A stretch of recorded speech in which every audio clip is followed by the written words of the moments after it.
All right, Shalom. First of all, I want to give all praises, glory, and honor to YAHAWAH, Bahashem, Yahawashi, Bahashem Rawchaa Qadash. And that's saying YAHAWAH, which is the name of the Heavenly Father. Yahawashi is the name of his beloved Son.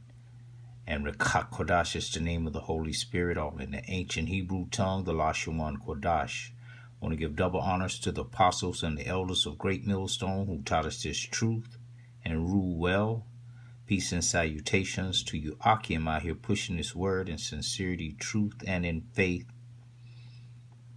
Shalom to the Israelite foreigners, those of our people that very well may look exactly like the other nations, but their heritage through their father's seed line goes back to Abraham, Isaac, and Jacob, the Hebrew Israelites. All right, this is Zakar Yashala coming from the branch of the Great Millstone Camp here in Los Angeles with another lesson. I'm going to entitle it, Never Trust Thine Enemy. Okay, because I got a couple clips, going through the things that Evil E has been doing to our people, and he continues to do it. He's not going to stop until Yahawashi come and put him down, all right, like the rabid dog he is. All right, so let's just get into it. I'm not going to rant. This is fair use. I'm not making any financial gain from any of this, all right? I'm not getting any type of monies from this, all right? Are you fucking kidding me? Are you fucking nuts? The United States did what? African country offered to give $1 billion to help Black Americans economically and politically, and the U.S. government denied that gift. So we can send aid to other countries, and we can help the immigrants in our country, but we can't accept money to help a specific community in our country? You cock block blessings from Black people? What? You don't want to pay reparations, but you don't want nobody else to pay us either? So they don't want Black people to have nothing. Are you fucking kidding me? What Nas say, don't nobody, on one of his records, he said, don't nobody want to see a nigga having shit. Okay. But that's E. All right. That's him. He wants to keep the Israelites in a forever servitude state. Okay, he understands that he's about to go into servitude. He's about to be a slave. So he's trying to keep us slave as long as he can. This is Ecclesiasticus 12:10. It says, "Never trust thine enemy, for like as iron rusteth, so is his wickedness." Okay. And that's wicked. Knowing that our people are in a terrible position, okay, over in, this US of A, United States of America.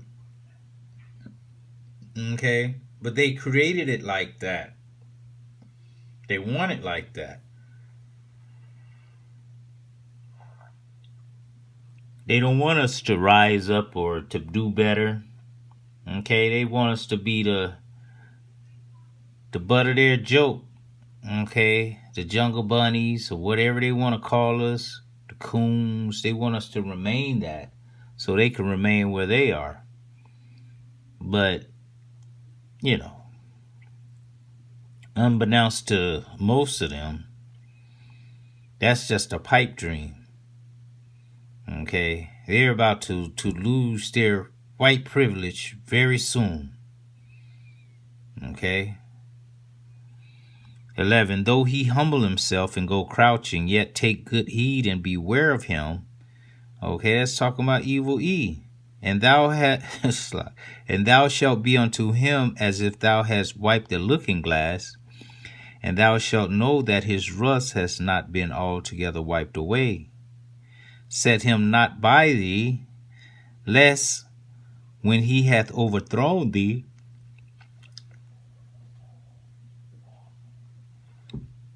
he stand up in thy place.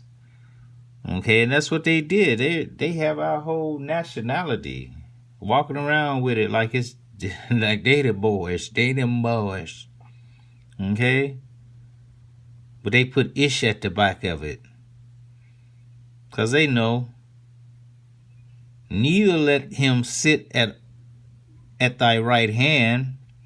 Okay, don't let him be your best buddy, lest he seek to take thy seat. And thou at the last remember my words, and be pricked therewith. Who will pity a charmer that is bitten with a serpent, or any such as come nigh wild beasts? You should know better than that. You should know better than to get into bed with evil E. Okay? Make no alliances with him. Okay? Because in the end, he's gonna get you. Because he's that cunning serpent. All right? 14. So one that goeth to a sinner and is defiled with him in his sins, who would pity? Yeah, you going out here doing all this madness with this guy. You participating in his NWO. Okay, you cool with the Alphabet Street. You know, and all of the GMOs, the chemtrails, okay, the poisoning of the water. Now they say you can't drink the water here in LA. You know, I just heard that about 10 minutes ago. They said don't drink the water. Something wrong with the water now. Okay. 15. For a while he will abide with thee, but if thou begin to fall, he will not tarry. Yeah, he gonna take your place. An enemy speaketh sweetly with his lips, but his heart he imagineth how to throw thee into a pit, and he is our perpetual enemy. He will weep with his eyes, but if he find opportunity, he will not be satisfied with blood. Exactly. He wants your soul. Okay? If adversary come upon thee, thou shalt find him there first. Exactly. Pretending that like he's going to help you. And though he pretend to help thee, there it is, yet shall he undermine thee. He will shake his head and clap his hands and whisper much and change his countenance. Exactly. You can't trust him.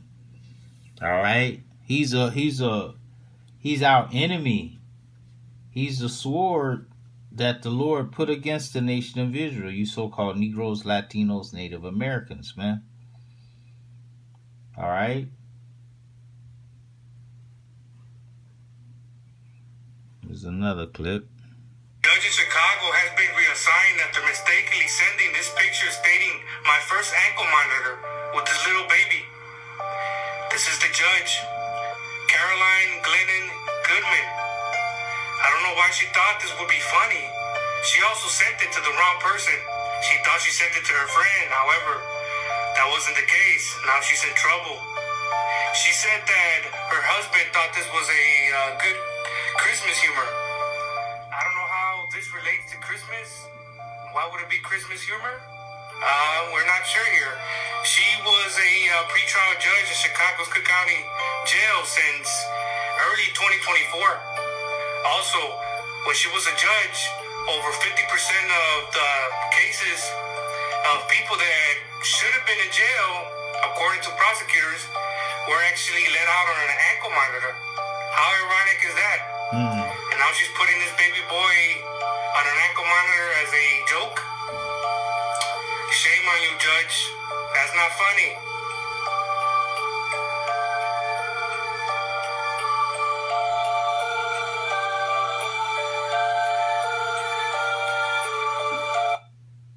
Okay.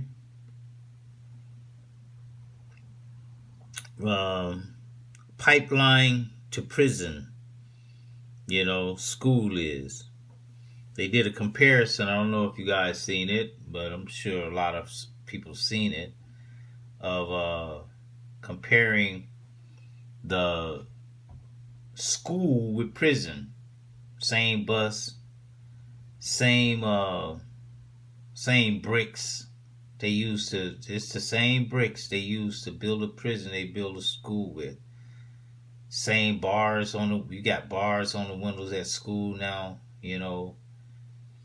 But you got bars in prison. Same cafeteria setup. Okay. And you got the CO, the teacher. Same thing. And now they making it a joke like, you might as well put y'all an ankle bracelet right now when you're a baby. We're going to put an anklet bracelet on you and we're going to laugh about it. Okay? But they've had the opportunity of having a laugh at our expense for the last times, Now we're going to see when the tables are turned if this was funny. Okay? Remember Lazarus and the rich man? The rich man was begging the Most High to let Lazarus just dip his finger in the water to put it on his tongue to cool him down. Because the Most High is about to bring the heat to y'all. Y'all about to get it, man. Okay? You think this funny? This is not funny. Shit is not funny. Psalms 137, it says, by the rivers of Babylon, there we sat down. Yea, we wept when we remember Zion. Okay, we're in the new Babylon right now, Babylon the Great, and we're doing the same thing. We hanged our harps upon the willows in the midst thereof, for there they that carried us away captives required of us a song, and they that wasted us required of us mirth, saying, sing us one of those songs of Zion. Okay, they want us to perform for them. How shall we sing the Lord's song in a strange land? If I forget thee, O Jerusalem, let my right hand forget her cunning.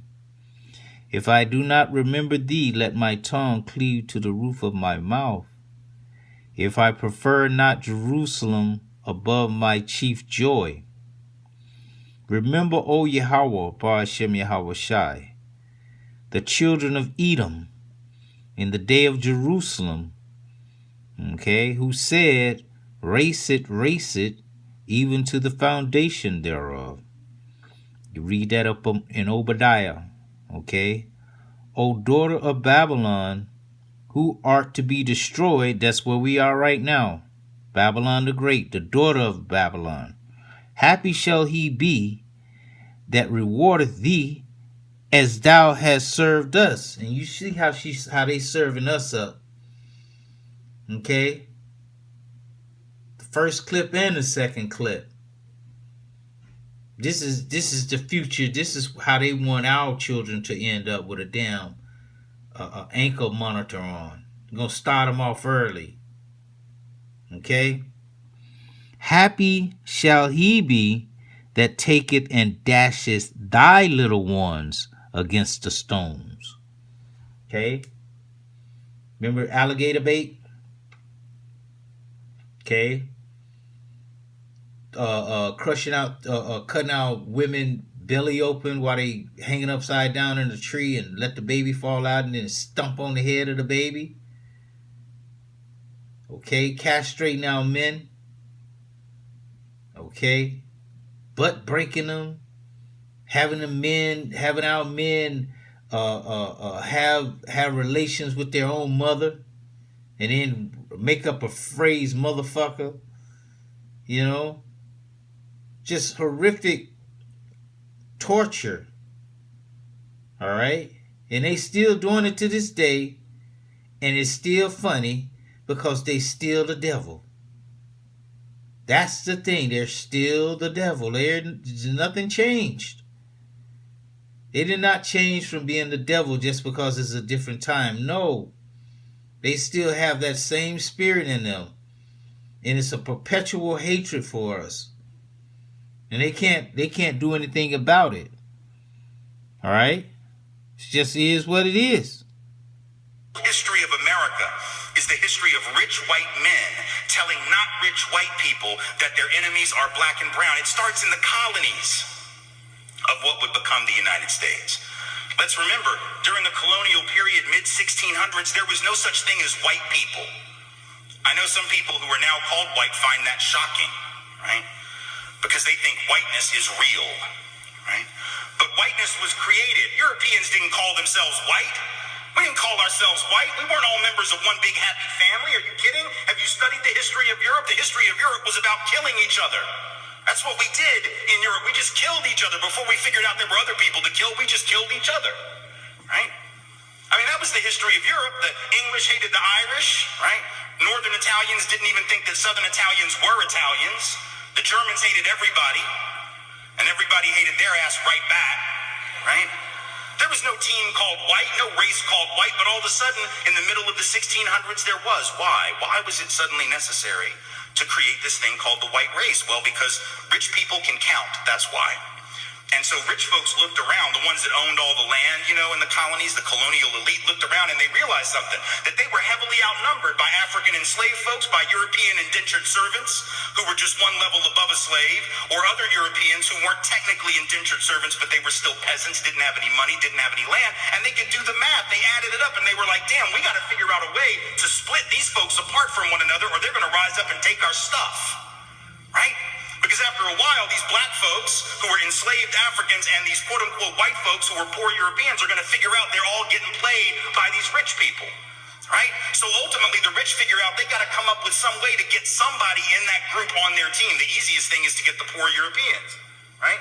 Because at least they look like you. They sort of share some of the customs and the culture. So they all of a sudden create this thing called whiteness, and they say, now you're part of the club. Now we're going to let you testify in court, enter into contracts, vote, at least if you're a man, own a little bit of land, at least if you're a man, right? And we're going to get rid of indentured servitude. No more of that, because you're too good for that. And we're going to take the white men, now called white men, and put them on the slave patrol to keep black people in line. Give them a horse and a gun and a badge and make them feel big and powerful, right? They're still poor.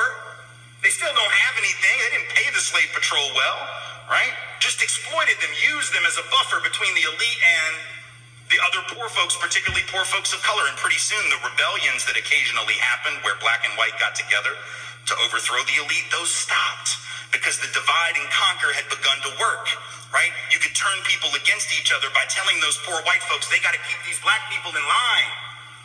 And so that divide and conquer gets initiated in the colonies. Rich white men telling not rich white people that their enemies are black and brown. Fast forward to the Civil War era. And you have, I'm from the South, right? My people, the elite in my part of the country, right, actually announced that the reason they wanted to break away from the Union and possibly go to war with their brothers and sisters to the north was in order to maintain slavery and white supremacy. They said that at the time. We lie about it now.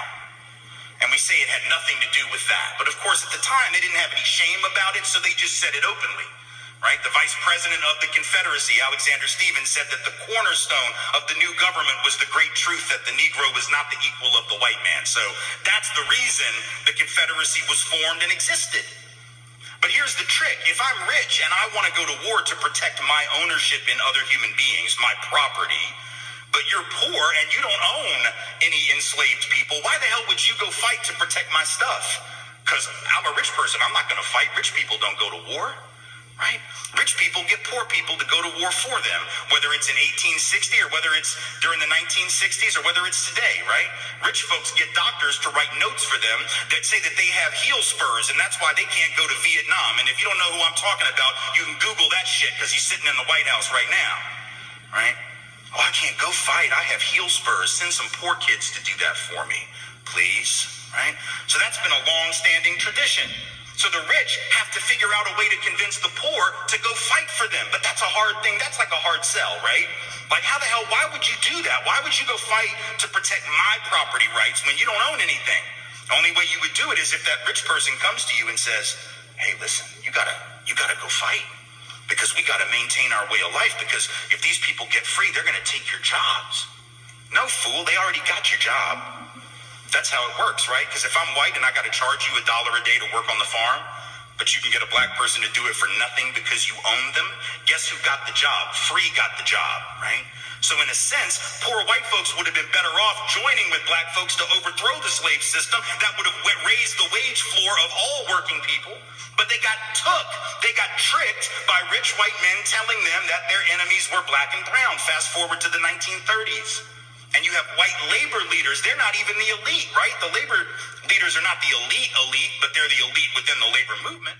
And even they had fallen for it at this point. So they didn't want to integrate their unions. And they would say things like, well, we can't have black people and Mexicans and Chinese folks in our unions because if we do that, it's going to reduce the professionalism of our craft. We have to maintain the integrity of our profession. No, fool, you need more people in the damn union is what you need. And if you don't let those folks in, guess what happens? When you go out on strike, who is the boss going to use to replace you? They're gonna replace you with the very same black and brown folks that you didn't want to work next to, right? And so at the end of the day, and then you're going to blame them for taking your job rather than the white rich dude for giving it to them, right? Divide and conquer. Telling not rich white folks that their enemies are black and brown. And now we fast forward to the president. We got the president of the United States becoming president on the basis of that same rhetoric. Telling not rich white folks that the reason they don't have a job is because Mexicans took a whole history of America. Is the history of rich white men telling not rich white people that their enemies are black and brown. It starts in the colonies. Okay. You heard it right there. He just told the whole thing. The elder Malcolm from Chicago, he brought that out some years ago. All right, he said the same exact thing that this guy is saying. Okay, so the Lord is lifting up the skirt on this devil, man. Everything is coming out. All right, he's not going to be able to hide anywhere. He's not going to be able to hide behind his lies anymore. Okay, this is Psalms 144. Okay, 144, Lord willing. Psalm of David. Blessed be the Lord YAHAWAH B'Shem Yahawashi, my strength, which teaches my hand to war and my fingers to fight. My goodness and my fortress, my high tower, my deliverer, my shield, and he in whom I trust, who subdueth my people under me. Okay, that's the king talking. And he's going to remain our king. Okay, YAHAWAH B'Shem Yahawashi, what is man that thou take knowledge of him, or the son of man that thou makest account of him? Man is like to vanity. His days are as a shadow that passes away. Okay. But that's going to change for the Israelites. Bow thou heavens, O YAHAWAH, B'Shem Yahawashi, and come down, touch the mountains, and they shall smoke, cast forth lightning, and scatter them.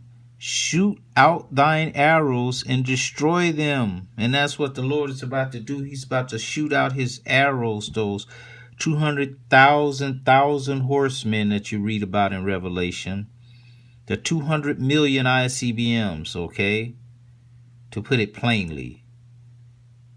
And he's going to destroy them.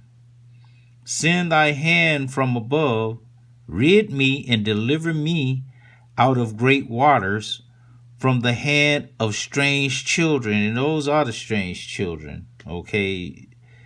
They are strange, whose mouth speaketh vanity, okay? And their right hand is right hand of falsehood, Okay, they were speaking vanity the other night at one of those award shows, and they were saying who got the honorable mentions, and they was naming all these people, named like 3 people. He got 2, he got 1, and then they mentioned God. God, he got 0. You know, and it was like, yeah, I'm sure in this ungodly place, exactly. They know that it's ungodly. And then the next day, or 2 days later, I'm not sure, the Lord brought the smoke and the fire and the smoke to him. Okay?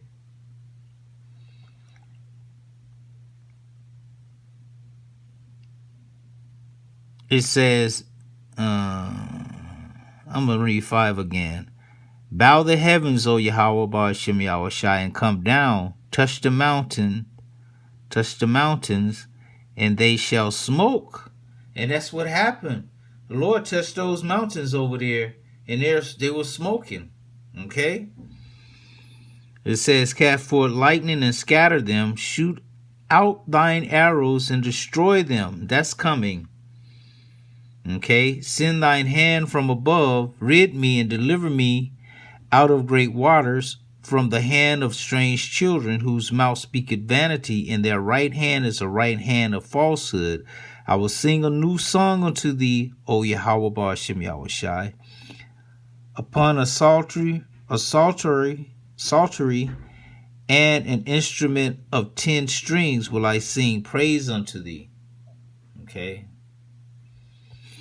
I will sing a new song unto thee, O Yahawah Ba'ashem Yahawashi. Upon a psaltery and an instrument of 10 strings will I sing unto thee. It is he that giveth salvation unto kings, who delivereth David his servant from the hurtful swords. Rid me and deliver me from the hand of strange children. Okay? Those strange children are doing strange things. Okay? They TRAFF, I seeing children, these strange children are, whose mouth speak vanity, and their right hand is the right hand of falsehood, that our sons may be as plants grown up in their youth, that our daughters may be as cornerstones, polished after the similitude of a palace.